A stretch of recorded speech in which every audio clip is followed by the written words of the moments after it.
I would like to welcome and thank the participants gathered here for coming together for this important session on gender and the environment.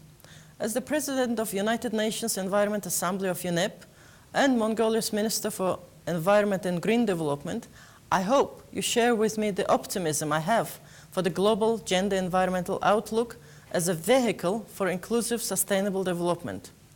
With the global gender environmental outlook, we expect to better understand the links between gender equality and the environment and how to evaluate the status of women and how to include them in environmental decision-making. Women and men experience the adverse effects of climate change and environmental degradation differently due to their different roles in society and economic engagement.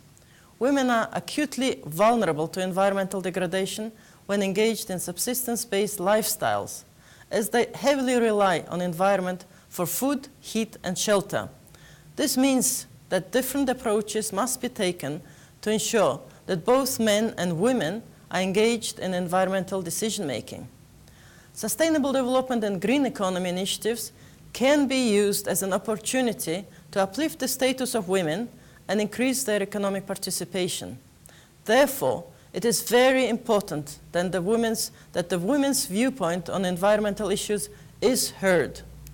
In Mongolia, we have used sustainable development initiatives as an opportunity for inclusive growth.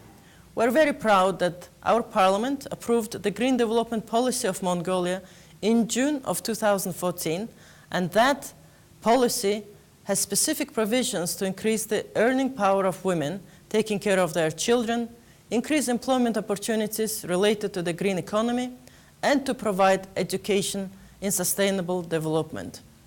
Our green development policy highlights two key areas of women's empowerment, and that is education and economic participation.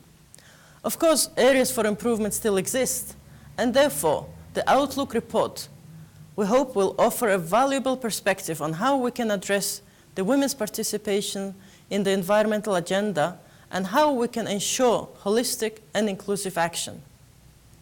We also look forward to understanding from the Outlook report on indicating the areas where investment is needed in order to increase women's participation in environmental programs and initiatives.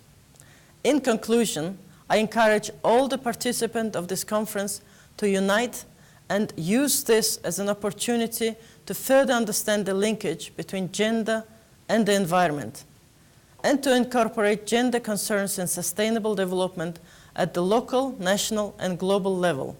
With this, I wish you all a constructive conference and that will provide solutions for the better, more sustainable, and more inclusive growth.